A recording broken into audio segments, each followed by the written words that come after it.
मुलांनो, आज आपण MTS विषयामध्ये एक नवीन घटक पाहणार आहोत. मग याच्यामध्ये तुम्हाला असे काही विशेष प्रश्न विचारले जातात जे तुमच्या रोजच्या म्हणजे आपलं जनरल जे आयुष्य आहे, मग याच्यामध्ये आपण घरी कसे वागतो, समाजात कसे वागतो, म्हणजे आपल्या जीवनावर आधारित असे काही प्रश्न असतात आणि त्याची 4 पर्यायामधून तुम्हाला त्याचं उत्तर हे निवडायचं असतं. मग याला आपण म्हणू शकतो भावनिक बुद्धिमत्ता. मग भावनिक बुद्धिमत्ता म्हणजे याच्यामध्ये आपण घरामध्ये कसं वागतो, नंतर आपल्याला आपल्या रागावर कंट्रोल कसं ठेवता आलं पाहिजे, नियंत्रण ठेवणे, तसेच दुसऱ्या व्यक्तींचा अपमान न करणे, प्राण्यांवर दया करणे, तसंच मोठ्या माणसांशी कसं आदराने सन्मानाने वागणे, त्यांचा आदर करणे. जर आपली एखादी गोष्ट काही चुकली तर ती चूक आपल्याला कबूल करायला आली पाहिजे. म्हणजे जे आदर्श जीवन आहे याच्याशी संबंधित अशा गोष्टी असतील आणि त्याच्यावर आधारित प्रश्न असतील तर त्याला आपण भावनिक बुद्धिमत्ता असं म्हणतो. आता दुसरं म्हणजे सामाजिक बुद्धिमत्ता. मग सामाजिक बुद्धिमत्ता म्हणजे मुलांना काही सामाजिक मूल्ये सुद्धा मुलांमध्ये रुजवणे महत्त्वाचे असते. मग त्याच्यामध्ये चांगली गोष्ट कोणती, वाईट गोष्ट कोणती, हे सुद्धा मुलांना समजणे महत्त्वाचे असते. उदाहरणार्थ समाजामध्ये त्यांनी कसं वागावं, बागेतली आपले जर शाळेमध्ये एखादी बाग असेल मग त्या बागेमधली फुले तोडावी की तोडू नये हे त्यांना स्वतःहून समजलं पाहिजे. कचरा पेटीत टाकावा की वर्गात टाकावा. नंतर स्वच्छतेच्या वेगवेगळ्या सवयी असतील. तसंच इतर लोकांशी प्रेमाने कसं वागावं की तिरस्काराने म्हणजे रागाने वागावं. प्राण्यांवर पक्ष्यांवर दया कशी करावी. तसंच संवेदनशीलता म्हणजे अशा वेगवेगळ्या गोष्टींचा त्याच्यामध्ये सामाजिक बुद्धिमत्तेमध्ये समावेश होतो. तसंच आपल्या समाजामध्ये काही सामाजिक कार्य असतील मग त्याच्यामध्ये श्रमदान कसं करावं, मदत कशी करावी या गोष्टी. नंतर समाजातील अंधश्रद्धा म्हणजे बुवाबाजी वगैरे याच्यावर विश्वास ठेवू नये.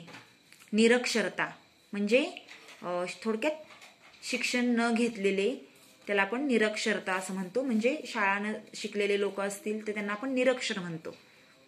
मग म्हणजे शिक्षणाचं महत्त्व पण त्यांना समजलं पाहिजे. म्हणजे अशा वेगवेगळ्या गोष्टींवर आधारित जे प्रश्न असतात समाजाच्या, याला आपण म्हणू शकतो सामाजिक बुद्धिमत्ता. मग अशा गोष्टींवर आधारित जे काही प्रश्न आहेत हे आपण या व्यवसायामध्ये सोडवणार आहोत. तर पहा, पहिल्यांदा आपण भावनिक बुद्धिमत्तेवर आधारित प्रश्न घेऊयात. पहा, हा नमुना प्रश्न मी तुम्हाला अगोदर सोडून दाखवते. आई आजारी पडल्यामुळे ती दिवसभर झोपून असल्यास तुम्ही काय कराल? बघा, आपली जर आई आजारी असेल आणि ती दिवसभर झोपली तर आपण काय करणार? मग आईला जेवण बनवण्यास सांगू, आईला उठून जेवण वाढायला सांगू, घरातील आईची सर्व कामे करून आईची आजारपणात सेवा करू, का आईला डॉक्टरांकडे जायला सांगू? बघा, आता आईच्या आजारपणात आईची सगळी कामे करणे व तिची सेवा करणे हे सगळ्यात योग्य होईल. त्याच्यामुळे इथे पर्याय क्रमांक 3 हे बरोबर असणार आहे. ठीक आहे. आता पहा, व्यवसाय 1 आपण सुरू करूयात. तुषार घरच्या गरिबीमुळे परीक्षा फी भरू शकत नाही, त्याला तुम्ही कोणती मदत कराल? पहा, 1 नंबर, त्याच्याकडे पैसे नाही म्हणून त्याला चिडवू. 2, खाऊचे जमवलेले पैसे मदत म्हणून देऊ. 3, त्याला पुढच्या वर्षी परीक्षेला बसण्यास सांगू. 4, तो त्याचा प्रश्न आहे असे समजून दुर्लक्ष करू. पहा, आता तुषार हा एक गरीब मुलगा आहे. मग त्याच्या गरिबीमुळे जर तो फी भरू शकत नसेल तर आपल्याकडे जर खाऊचे जमवलेले पैसे असतील तर आपण नक्कीच त्याला मदत म्हणून देऊ शकतो. म्हणजे इथे पर्याय क्रमांक 2 हे योग्य उत्तर आहे. दुसरा प्रश्न, तुमच्या मित्राचा भाऊ यात्रेत हरवला तर तुम्ही काय कराल? त्याचा शोध घेण्यास मदत करेन, त्याच्या आईस मुलाकडे दुर्लक्ष केल्याबद्दल रागवेन, मी माझे काम सुरू ठेवीन, तो दिसत नाही म्हणून आरडाओरड करेल. पहा, जर आपला एखादा मित्र आणि त्याचा भाऊ जर यात्रेमध्ये हरवला तर आपण काय करणार? तर आपण त्याला नक्कीच त्या भावाला शोधण्यात मदत करू. म्हणजे पर्याय क्रमांक 1 इथे बरोबर आहे. तिसरा प्रश्न पहा, घरासमोर एक कडुनिंबाचे झाड लावले तर तुम्ही काय कराल? झाडाची वाढ व्हावी म्हणून दररोज झाडाची 2 पाने तोडीन, त्याकडे दुर्लक्ष करीन, जमिनीतून झाड उपटून मुळाची वाढ बघेन. आणि 4 झाडाची सर्व प्रकारे काळजी घेईन. पहा, आपण आपल्या जर घरासमोर कडुनिंबाचं झाड लावलं असेल तर आपल्याला नक्कीच त्याची सर्व प्रकारे काळजी घेतली पाहिजे. आपण त्याची पानं तोडू नयेत आणि त्याच्याकडे दुर्लक्ष सुद्धा करू नये किंवा नुसतं त्याच्याकडे पाहू तर शकत नाही, कारण की मनाने वाढ होणे शक्य नाही. म्हणून आपल्याला झाडाची सर्व प्रकारे काळजी घेतली पाहिजे. म्हणजे त्याला पाणी घालणे, खत घालणे, त्याला योग्य कुंपण करणे, त्याचं प्राण्यांपासून वगैरे संरक्षण करणे. म्हणजे पर्याय क्रमांक 4. पुढे प्रश्न 4. वृक्ष संवर्धन करण्यासाठी खालीलपैकी कोणती बाब आवश्यक आहे? वृक्षाचे रोज फक्त निरीक्षण करणे, आजूबाजूचे वृक्ष तोडणे, वृक्षाला कुंपण करून नियमित पाणी देणे, वृक्षाची रोज पूजा करणे. पहा, आता वृक्ष संवर्धन म्हणजे झाडे लावून त्यांची योग्य प्रकारे काळजी घेणे, निगा राखणे, याला म्हणतात वृक्ष संवर्धन. म्हणजे त्यांना जपणे थोडक्यात. मग आता त्यासाठी वृक्षाला कुंपण करून नियमित पाणी हे दिलं पाहिजे. म्हणजे पर्याय क्रमांक 3 हे बरोबर उत्तर आहे. पहा, आपण जर वृक्षाला कुंपण केलं नाही तर त्याला प्राणी येणारे जाणारे खाऊ शकतात त्याची पाने वगैरे. म्हणून त्याला व्यवस्थित कुंपण करून त्याला नियमित पाणी सुद्धा दिलं पाहिजे, म्हणजे झाडाची वाढ होईल. पुढे 5वा प्रश्न. गावात श्रमदानाने तलाव बांधण्याचे काम सुरू आहे, तर आकाशने काय करावे? पहा, आता श्रमदान म्हणजे सगळ्या, उदाहरणार्थ एखादं गाव आहे आणि मग त्या गावातल्या सगळ्या लोकांनी मिळून, म्हणजे सगळ्यांनी तिथे काम करून तलाव, पाण्याचा मोठा जो तलाव खणतात ना, त्याच्यामध्ये पावसाचं पाणी साठवलं जातं. मग असं तलाव बांधण्याचं काम सुरू आहे. मग आकाशने काय करावं? लांबून तलावाचे निरीक्षण करावे, घरी जाऊन आई-बाबांना सांगावे, दुसऱ्यांना काम करण्यास सांगावे, स्वतः श्रमदानात भाग घ्यावा.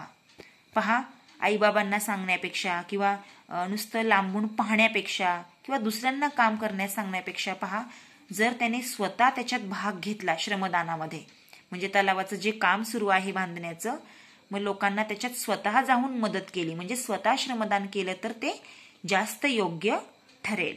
म्हणजे इथे पर्याय क्रमांक 4 हे बरोबर उत्तर आहे.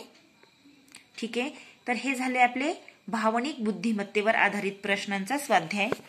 तर आता पुढचा स्वाध्याय जो आहे तो आहे सामाजिक बुद्धिमत्ता, त्याच्यावर आधारित आहे. पहा, नमुना प्रश्न अगोदर आपण पाहूया. दररोज राष्ट्रगीत म्हटले पाहिजे, कारण. पहा, राष्ट्रगीत म्हणजे आपले जे देशाचं राष्ट्रीय गीत आहे, राष्ट्रगीत जनगण मन, हे आपण दररोज म्हटलं पाहिजे, कारण त्यामुळे राष्ट्र मोठे होते, त्यामुळे स्मरणशक्ती वाढते, त्यामुळे राष्ट्राभिमान वाढतो, त्यामुळे आपले गायन सुस्वर होते.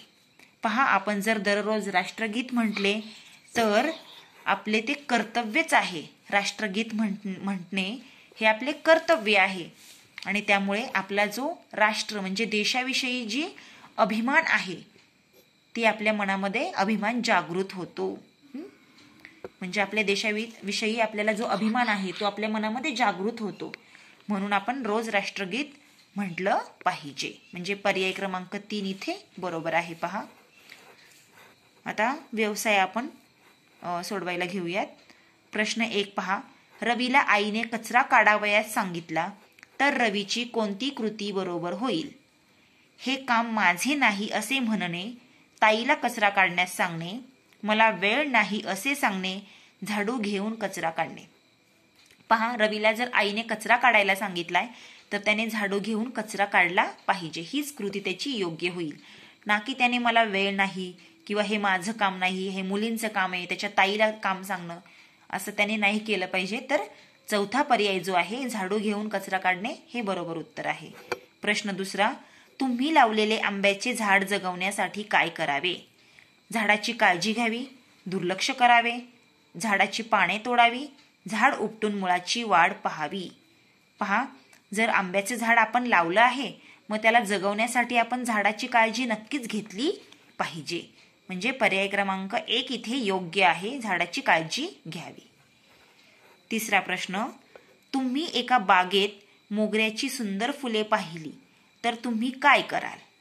फुले तोडणार, फुलांचा हार करणार, फुले तशीच झाडावर ठेवणार, झाड हलवत झाडाची सर्व फुले खाली पाडणार.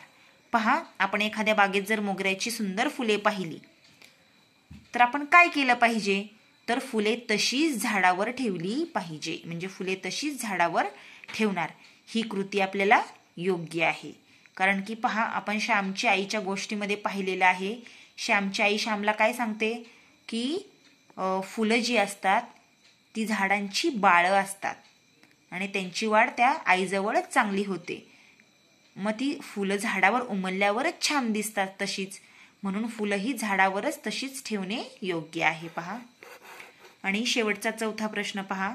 शेजारचे काका आजारी आहेत तर तुम्ही काय कराल? घरातील टीव्हीचा आवाज वाढवू, त्यांना भेटणार नाही, त्यांना मदत करणार नाही, आणि 4 त्यांना भेटून त्यांच्या प्रकृतीची चौकशी करू. पहा, आपल्या शेजारचे कोणी आजारी असतील, आजी असू, आजोबा असू किंवा काका काकू असतील, जर ते आजारी असतील तर आपण नक्कीच त्यांना भेटून त्यांच्या प्रकृतीची चौकशी केली पाहिजे. म्हणजे इथे पर्याय क्रमांक 4 ही कृती योग्य ठरणार आहे. त्यांना भेटून त्यांच्या प्रकृतीची चौकशी करू. ठीक आहे. तर अशा प्रकारे आपला हा जो भावनिक बुद्धिमत्ता आणि सामाजिक बुद्धिमत्तेवर आधारित स्वाध्याय आहे तो आपला पूर्ण झालेला आहे. पहा मुलांनो, परंतु हे आपल्याला फक्त पुस्तकी ज्ञान म्हणून सोडवण्यासाठी हा स्वाध्याय नाहीये, तर याचा आपल्या जीवनामध्ये सुद्धा आपण आचरणामध्ये आणले पाहिजेत. अशा गोष्टी ज्या समाजाविषयी असतील किंवा आपल्या रोजच्या जीवनामध्ये आपण कसं वागलं पाहिजे हे आपल्याला समजलं पाहिजे. आणि हे संस्कार आपल्यावर झाले किंवा होणे खूप गरजेचे आहे. हे सुद्धा आपल्याला याच्यातून शिकायचं आहे. ठीक आहे.